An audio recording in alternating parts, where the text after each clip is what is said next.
Oxygen may not be included in this game, but you know what is? My dick!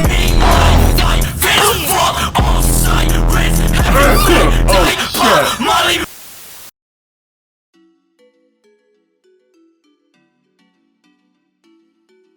I don't really know how to start here, so let's get the boring shit out of the way fast.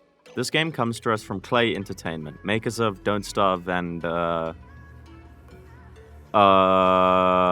actually, I don't really know what else they made. Let's take a look real fast.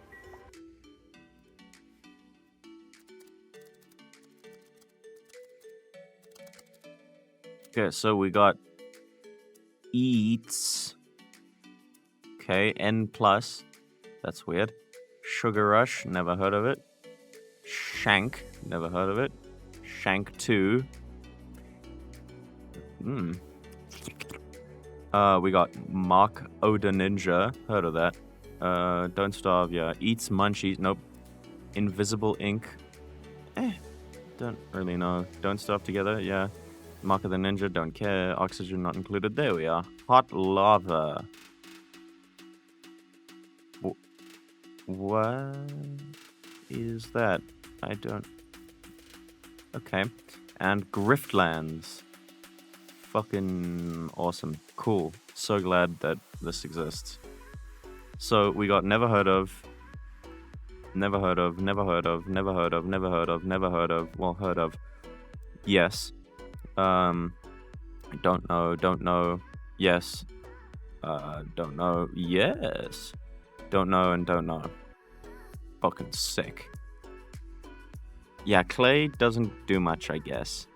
Anything they have done seems to only have kind of a niche market as far as I'm aware.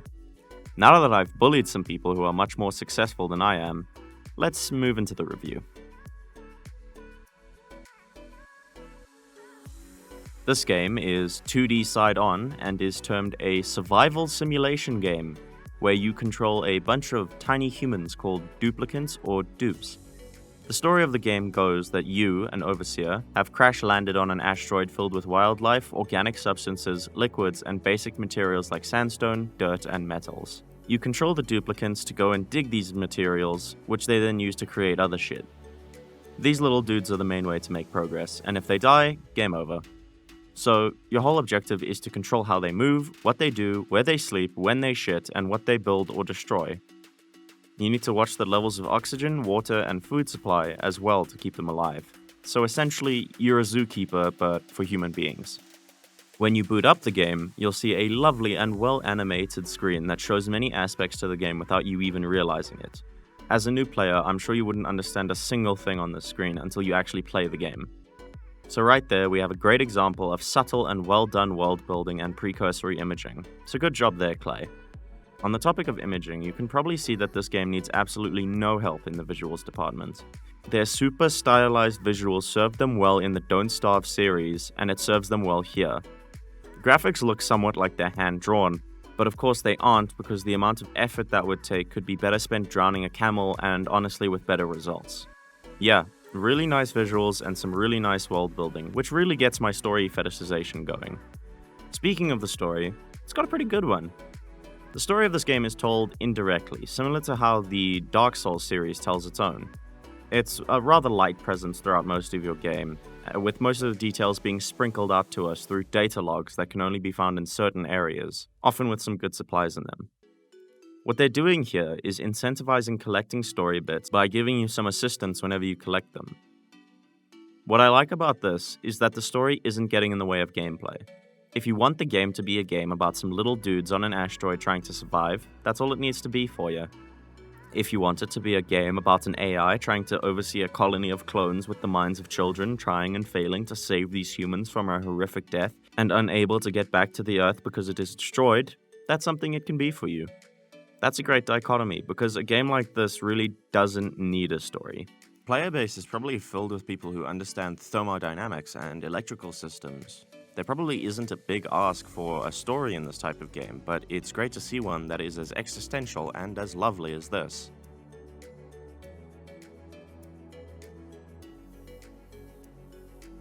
It's kind of difficult to describe how to play this game without visual aids, so as I speak, it'll help to look at the nice flashy images I'm putting up. if you're thinking of getting this game. Essentially, you have a kind of indirect control over the duplicants. You give them orders by using dig, build, and destroy commands over specific tiles in the asteroid.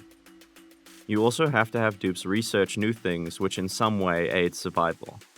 You also have to have a food source, so you'll be constantly finding new plant seeds to grow, which you then have to look after, which takes up a lot of your duplicants' time. The duplicants will do these commands, but only after a certain time and in certain orders that you yourself have to set. There is a priority system that determines which commands your colony of incomplete zygotes will complete first. Once they complete a task, they move on to the next, and so on and so forth. You can also set specific priorities for specific duplicants. You can make it so that some can't do certain jobs, some will only do 1 or 2 specific jobs, and so on. So essentially, you don't have direct control of these guys. In a game like Factorio or Satisfactory, where you have direct control, you will progress much faster, or at least I would, because you can control exactly what you do, where you go, and you decide your own priorities. In Oni, duplicants have to eat, sleep, and piss, which takes up all the precious time they could be using to build the fucking things I asked them to. What makes it even more difficult is the fact that they have to be kept happy and unstressed. If you don't, each duplicant has a stress response that will cause harm to your colony in some way. When they hit the stress response, they stop working and do one of 4 things. They will A. destroy buildings in rage, B. vomit in the place they stand and produce unsavory polluted water, C. they will start to cry profusely, or D. they will start to eat great quantities of food that is stored for the rest of your colony. So each duplicant has to be managed and cared for, and my mind is not quick enough to do that. I can't keep up with so many elements at once, and it starts to overwhelm me after some time. This, funnily enough, kind of mirrors the stress system, because once I reach the overwhelmed point, my stress response is to close the game. I can only get up to a certain number of cycles in this game before I have to completely give it up, because so many things go wrong and it becomes really difficult to enjoy playing it. Yes, I enjoy stress to a certain degree. I like the adrenaline I get in an Apex Legends game, but here I just can't cope.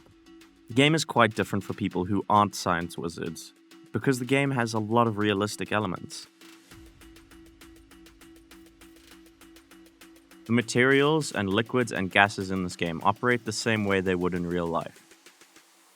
Each gas, liquid, and solid has a measurable weight and temperature that affects the elements around it. It's all incredibly realistic and sciencey and reminds me of Kerbal Space Program in a way. Because while you're fucking around and playing the game, you're also learning some nerd shit.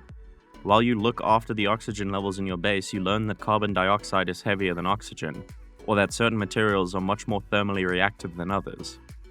While this is very cool, it does also mean that you can kind of be locked out of a victory. Personally, I'm not intelligent enough to set up an oxygen generation room, a power system, and research center from the moment I start. The fact that the game has so many elements that you have to take care of also means that you have to plan way in advance. You have to know exactly where you want anything and everything, because poor planning or anything less than perfect planning means that you will fail in one way or another. And it's a little difficult to keep playing a game where you know that everything you do is going to fail. In Kerbal Space Program, I can appreciate my failures because most of the time they're just really funny, and they didn't take days worth of work to create. The problem with Oni, however, is that some problems may only manifest themselves after a long period of time, which in effect means that a fatal flaw that you made early on, such as not making enough space for late-game power production, will come to bite you in the balls after a day or 2 of playing. This kills enjoyment because if you fuck up, and you will, you have to restart the entire colony if the mistake is too big, or go into sandbox mode and just delete whatever went wrong. I mean, fair enough, it keeps me playing, but it also means that I feel really stupid for not having the foresight of All-Father Odin. If you want to get some enjoyment out of this game, my recommendation is to start on the first asteroid, look up a nice seed for the world, turn on no sweat mode, and turn on sandbox mode. This means that your duplicants are less stressed, need to shit less, and consume less oxygen. It also means that you can fix any mistakes you make instantaneously, and get to grips with the game before you continue to make more and more mistakes. Once you feel like you have a good grip on what to do and how to manage people with much lower than usual IQ, you could start a new colony and leave the difficulty on survival. Oni is a game I would recommend to almost anyone, but give them a massive warning beforehand. A warning the size of a billboard. I would tell them, and you watching, that you have to work your mind to the point of devolving before you can get anywhere. You have to put in a lot of time and mental effort before you can really get some level of accomplishment out of the experience. I personally love the feeling of triumph I get whenever I manage to overcome my own stupidity. Like when I finally land on a planet in Kerbal Space Program that took a couple of hours, many glasses of water, and many YouTube tutorials to get to that point. In Oni, getting the same feeling will take much longer to get to. And I'm sure you'll agree with me that after a certain point, that feeling isn't as worth it as it once seemed. The art style, the mechanics, and story all feel very well put together, and in all my time playing, I've yet to encounter a single bug. So well done there, Klei. But again, this game feels much more long-winded for much less reward. You'll need to watch a lot, and I mean a lot of tutorials before you can really get anywhere. Learning it by yourself is an endeavor that only masochists should embark on. To be fair though, look at these fucking animals. These things are so goddamn cute to look at and terrifying at the same time. 10 out of 10 just for the animals. In conclusion, fuck off and have a nice day.